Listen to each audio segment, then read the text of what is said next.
Hello, lovely souls. This is Sheila, and you are listening to Channeled In, a comprehensive and multi-perspective, insightful podcast providing you with channeled insights and guidance from nature and the universe. Even our podcast name was channeled. How's that for pulling it from the source? We focus on you, the listener. Our objective is to assist you in reaching an experience of self-love and energetic awakening. Through knowledge and guidance, we hope to take you on a journey of discovery and enlightenment, a journey that will open your heart and mind and link you with your soul self and with all that is. A deeper understanding of life awaits you as we embrace the opportunities and wisdom of the journey of life. Breathe deep, relax, and let us begin. Why We Live, A Soul's Perspective, Episode number 2. Why do we live? This is such a vast and all-consuming question. As a young child, I questioned my elders on this topic all of the time. Like so many of us, I was raised with a religious basis, and I was so confused by the lack of clarity and over-focus on rules. None of it made any sense. Then along my life journey, I gathered a great deal of understanding about why we do live. Mostly from channeled spirits that I have encountered, channeling guides and angels, listening to the wisdom of the animals, and researching the perceptions of others. I look forward to sharing my findings and my own perceptions of why we live with you in this next episode. Thanks for joining me. Hello, lovely souls. Here we are with episode 2, Why We Live. This one is loaded. Why do we live? Such a glorious question, a question with so many potential answers. Answers that are as diverse as the landscape and culture of the world that we live in. What I am about to share with you is my own personal perception, a conglomeration of information gathered during my lifetime. I do not mean to preach or make you feel that you must take on my beliefs. I simply wish to share with you my feelings, my findings, and hopes that it will help you develop and strengthen your own perceptions and belief system and provide you with some interesting insights. As a wee child, I was exposed to religious beliefs and philosophy. I do remember listening to the concept that God created the world and that we were made by God. I recall having a conversation with my mother one day. You see, I was thinking, cool, we were made by God. This all-powerful, all-knowing, great being. Wonderful. Then out of my mouth comes the next logical thing in my mind. If we were made by God, then who made him? Or her? Well, you would have thought that I had committed a violent crime against humanity. My mother gasped and had the most extreme look of panic on her face that I have ever seen. She told me that we do not ask such questions. We do not question God. And that was it. That was the end of that conversation. She refused to speak about it. I was made to feel like I was speaking evil. So I packed that away in my mind and began to look for the answers in other discreet ways. I proceeded to try to research different religions and to evaluate everything that passed my way. In time, I came across the concept of spirituality. Spirituality is the concept that we are all one source, that we are light energy and that everything is connected. Unlike religion, spirituality was intended to not have any mandatory rules other than to do no harm. I like this concept. It resonated with me. I like the idea that we are all equal, that we all vibrate with a source energy, that we are meant to live in unison. Don't get me wrong, there is a lot of value for many in religion, and I am not saying that this is not okay. I am simply saying that in spirituality, you can believe what you want to believe as long as you are not doing any harm to others. Isn't that a breath of fresh air? No dictating, no condemning. I vibe to that. So, I embrace this concept of spirituality. Life is a buffet of wisdom, information, and options. What resonates for one person doesn't resonate with another. We should all be allowed to flow with our own vibe. So whatever you believe is what you believe. It is for you and for you alone, and not for anyone else to judge or criticize. Embrace what resonates with you. And when you gather more learning, if that belief shifts, then allow it to. This is called expansion of the self. We shift and change through life in a way that matches what our soul journey needs to experience. Let us look at the soul. The soul is energy in motion. It is and it is not. That quote right there, that comes from my guides. It is and it is not. Interesting. The soul lingers in spirit, the vast pool of energy that is all that is. It does not know positive or negative. It just is. Everything is as one. In order for it to experience a different view, it sometimes selects to incarnate on the planet Earth. Earth appears to be a vessel for learning, a school for experiencing, if you will. When we select to incarnate, we also decide what our learning and experiences are going to be. We map out or plan what we are to experience. In my opinion, this goes for every living thing, not just people, but animals, plants, trees, everything. As we formulate this plan for ourselves, we decide what we want to indulge in. Sometimes our soul selects fear, or anger, sadness, struggle, but it also selects joys and positives as well. What we each want to experience can be reflective of what we have already journeyed to experience in other lifetimes. It can be things that we did not master or fully absorb in a previous life, or it can be things that are entirely new. And then we decide what our soul imprint will be. This is a term that I have had channeled to me by my guides. Soul imprint is the source focus of the being during the incarnation. Some types of soul imprints are nurturer, healer, teacher, guide, problem solver, connector. There are many options. Once we have selected a soul imprint, then we map out our journey for the lifetime in question to fit around that soul imprint. The soul imprint becomes the root focus of our human learning. Everything we do and everything we experience is entwined with this base learning opportunity. If your soul has selected problem solver, for example, as a soul imprint, then that would mean that your being would constantly be collecting or attracting problems for you to work through and to solve. Your life would be immersed in this, and you would find that no matter what you did or where you went, this would be a prime focus. If we can figure out our own soul imprint, then we can understand what type of work or hobby would be best suited for us. You see, if we flow with the soul imprint, it will reflect to us joys and a sense of completion, for we have honored what our soul has requested. There is a lot of talk about purpose and destiny when it comes to spirituality and why we live. It has been my experience that our purpose of living is directly reflective of what our soul selected as our focus, or what it wanted to learn and experience in this life. Destiny, on the other hand, appears to be a combination of things.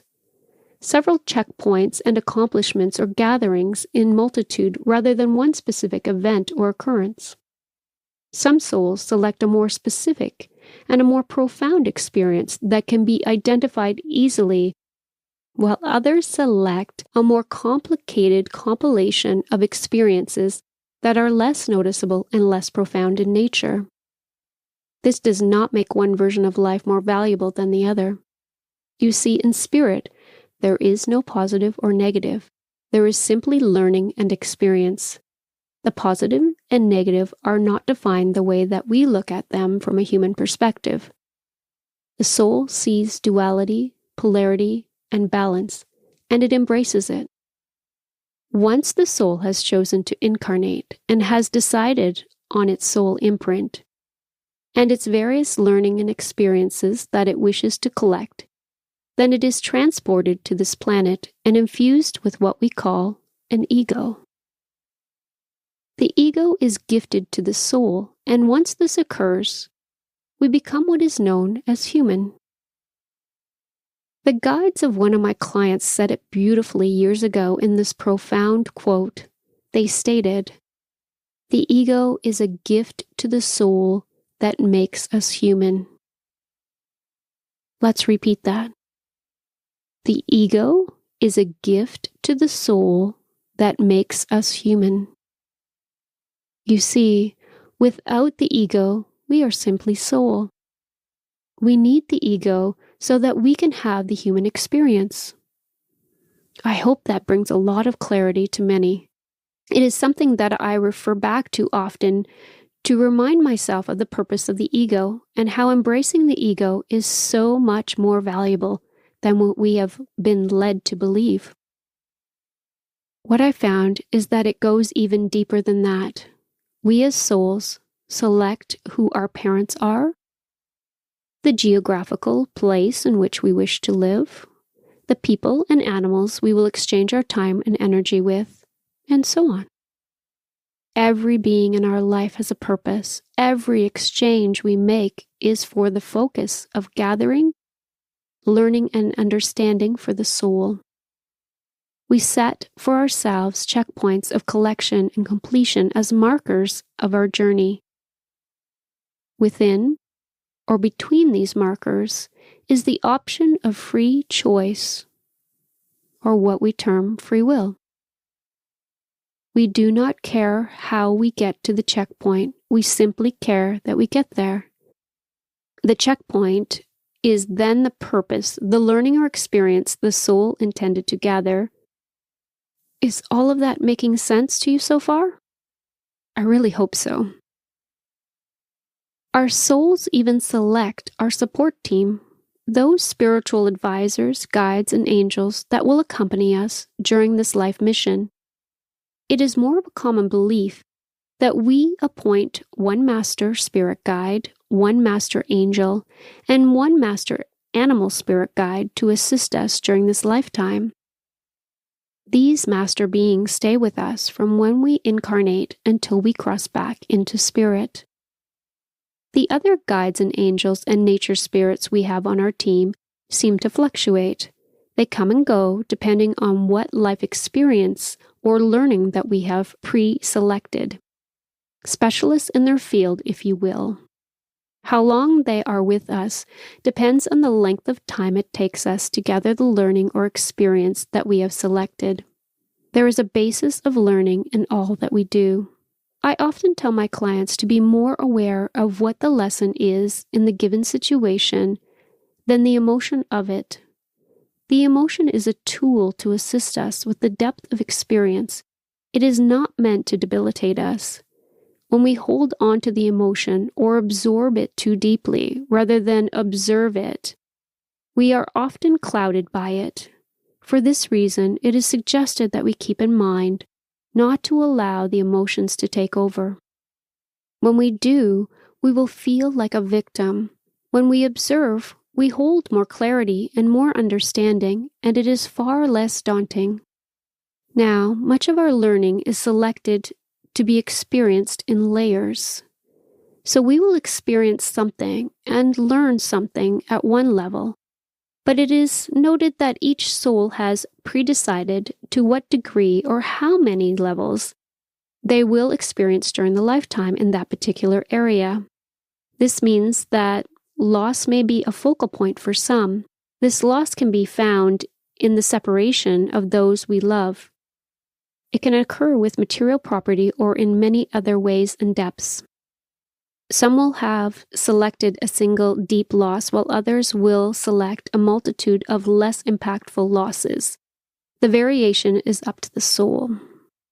Often people say to me, "I thought I learned that lesson." And the answer is likely, yes, you have. But the soul also selects to experience in multitudes of layering. The best example I can give is a reflection of our human school system. We learn math at a grade 1 level, and then we proceed to grade 2 level, and then 3, and so on. The same principle appears to be applied to the life learning from a soul perspective. We often gather learning or understanding of loss at level 1, but the soul may have selected loss to a level of 3, or to experience loss to a level of, say, 10. It is individual to each soul, so keep this in mind as you move forward. You are unique and special, and what you have selected is for you and of you. This is why we should never compare our journey to that of others. It will not be comparable, for we all write our own story, and that story is individual to us. So let us say that we have selected to experience the learning of loss in this life. We then will need something to lose. If we have selected that we wish to feel the loss of a loved one, then we will need a loved one to lose. We will require another soul to join with us in this experience. We then contract with that soul to have this exchange in this lifetime. This is how soul contracts are formed. Totally a topic for another podcast, and I promise we'll get to that sometime in the future. So if we choose to experience betrayal, then someone needs to betray us. Abandonment, then someone needs to abandon us. Enlightenment, then we need experiences and situations that open us to this. You can see that the possibilities are endless and vast. This is why we keep coming back. There is so much to explore and to learn here on earth. Yes, it is overwhelming, and yes, it is often difficult. It can be easier, though, than what we often allow. If we just let go and surrender to the path that we have pre-selected, and if we trust, then we will find that we can be openly more accepting of the process. Of course, the ego is still at play. This is the emotional side of ourselves, and it is still painful, and it can still be exhilarating and meaningful in each and every step of the way. We are still meant to feel, but to what depth depends on our perception in those moments. So take some time and just let all of this percolate within you. Take from it what resonates with you. Take from it what makes sense, and let the rest sit on the sidelines until you may be ready to open it, to understand it. And if you never are, then that is certainly your right as well. We are all here enjoying an experience that is individual to us. We are not here to live someone else's life. We are here to live our own life. That life is valuable and important, and we need to honor it and embrace it with all that we have. I'm going to suggest to you a book that I find really amazing. It's so helpful. I recommend it often. It is called The Little Soul and the Sun. The author is Neale Donald Walsch. It is a God-based book, but if you don't hold a God belief, it doesn't matter. The information in this book is priceless. See beyond that link to God and hear the message of why we live in this book. I think you will find it very fascinating. To me, God is a name for source energy. What you choose to call that energy is entirely up to you. There is so much more to share with you, but for now, let us just digest this, and I will be back with more information and an expansion of these concepts soon. All right, to finish out our episode number 2 podcast, let's channel a message from my guides.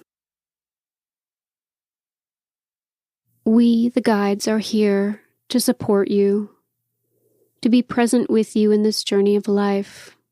We surround you with love and light. We are here to assist you. It is our mission to please your soul, to match your human to the soul path that you have selected. We are here to guide, to provide strength, hope, love, insight. We are here to ensure that you make the choices that your soul intended. It is our job to work for you. We do not punish. We do not criticize. We simply direct and redirect as necessary. We are ever flowing love. We are ever flowing light. Know that we surround you always with protection and with the best and highest good. We wish to gather you here today and speak to you with a clear understanding and from a perspective of our viewpoint. We see all. We see the soul choices. We see the human struggle. We see the mergence between the two.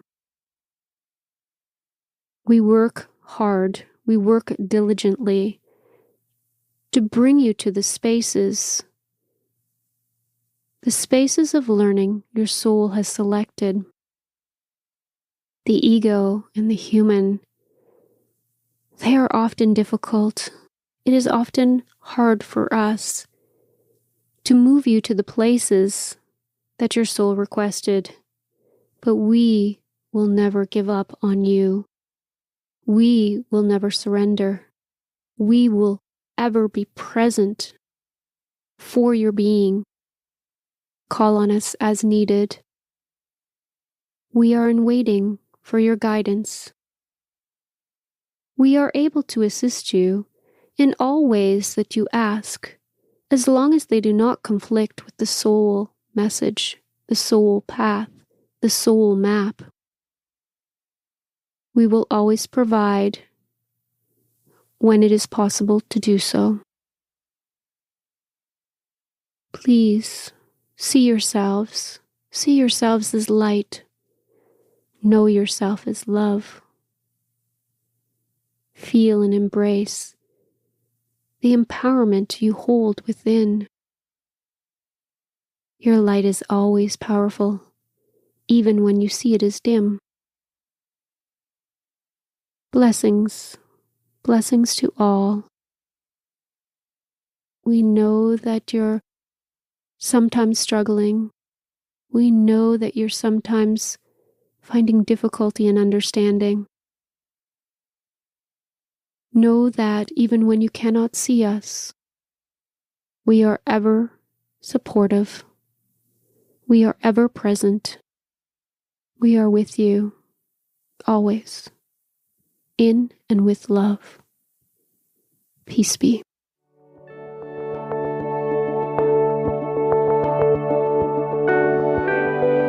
You've been listening to Channeled In. This is Sheila Dracarton. It has been a true pleasure to have you join us today. Thank you so much for your time and energy. Until next time, embrace your journey, love yourself, and stay present in the awareness of all that is. Peace, joy, and light.